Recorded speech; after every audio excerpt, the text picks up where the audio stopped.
Hi, I'm Mark Little. I saw in the comments a question that we'll address in this video. The question was, a day in the life of a wealth manager. How is that structured? Well, I'm going to redesign the question a little bit. If you've been watching the other videos in this channel, you'll know that I've declared war on this term wealth management because for the best in the business, we don't manage the wealth. You know, it's not about the money. It's about helping individuals and families. So I'll redesign the question to say, what would be a day in the life of a successful financial advisor? How about that? So what is a day in the life of a successful financial advisor? Well, first of all, let me talk about the period of time when you're building your business. So if you are not at the point where you're not accepting new clients, then you're going to have to put in more time and effort to acquire the clients that your goal requires. So I would say it this way. You should plan on, assuming you're a full-time professional financial advisor providing truly comprehensive financial services. That's my assumption. Full-time, in my world, I would say count on working 40 hours a week for the next 3 years. It could be 2 years if you're really, really good at client acquisition, but it took me 3 years. And then if you're willing to really put your nose to the grindstone, work hard for 2 or 3 years, took me 34 months, then you can acquire all the clients you need to live a fabulous life. What happens in those 40 hours? What happens is at least half of those hours, I'm going to call it 20 hours a week, you need to count on investing 20 hours a week with client acquisition. This is the efforts that you make to be in front of, face-to-face, on the phone, directly on Zoom calls with non-clients.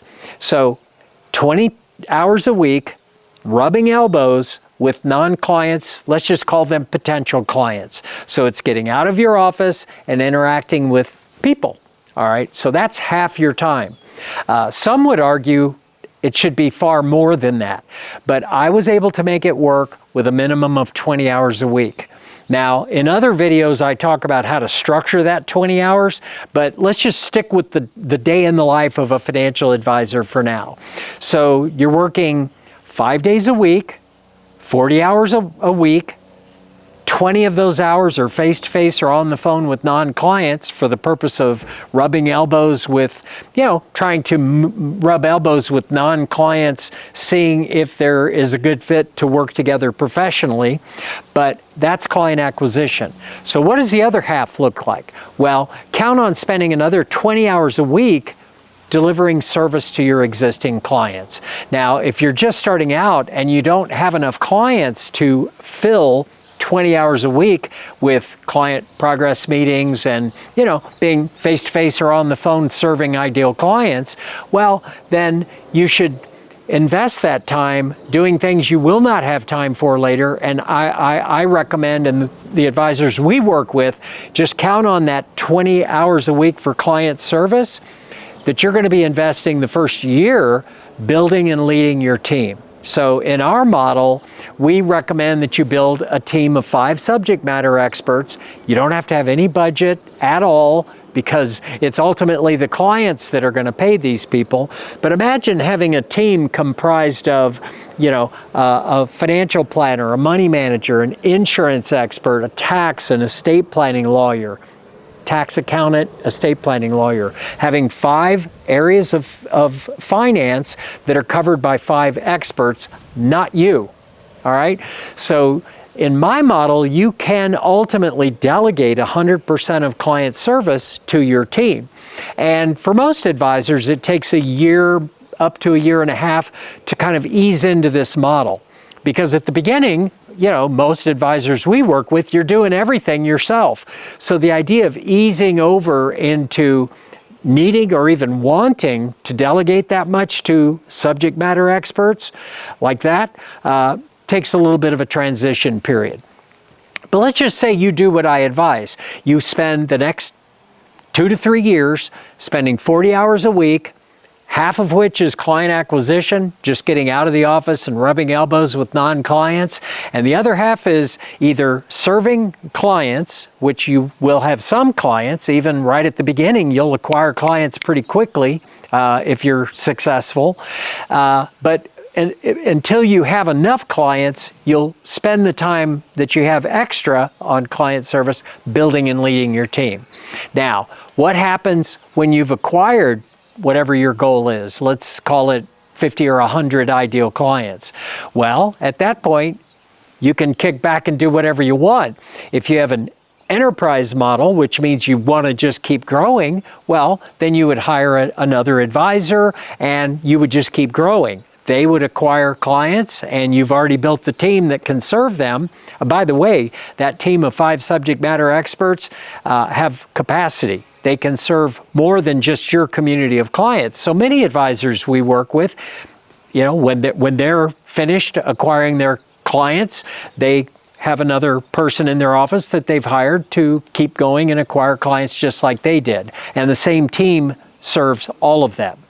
But if you have a lifestyle goal, which I did, a lifestyle boutique is my objective, or at least was, and well, then you don't have to keep growing. What I did was I acquired 100 clients in 34 months, working 40 hours a week. And then at that point, once I'd acquired my 100 ideal clients, being served 100% by my team of 5 subject matter experts, at that point, I had just had a new baby daughter. I'd been working 80, 90-hour weeks prior to this. And after I created this model, I thought, you know, I need to enjoy my family a little bit more. So I just reduced my hours to 3 days a week. So for years and years and years, I worked Tuesday, Wednesday, Thursday. That's it. I took Mondays and Fridays off so I could be with my family 4 days a week, every week. If you have a lifestyle goal like I did, you could just kick back after you've acquired all your clients. If you have an enterprise objective and you want to just see if you can bring this to high 7-figure annual revenue or up to 8-figure revenue, then you just keep growing. You've developed the model. It's working great. You've created a team that has capacity for more clients. Nothing's keeping you from growing as high as you want to grow.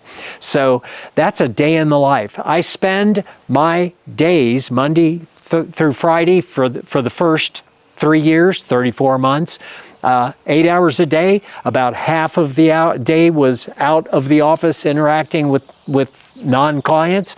And then about half of the day was either serving clients directly or building and leading my team.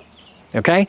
And that's what it looks like. After I had acquired my clients, working 3 days a week, it was literally, I just come in the office, the team has prepared the file for the client progress meetings for that day.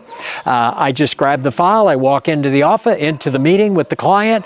The meeting's all prepared. We orchestrate the meeting, having each of the subject matter experts kind of explain what the recommendations are. I am literally just an orchestrator at that point. I'm not actually creating or describing any of the recommendations. I have pre-approved the recommendations that the team has made for this client.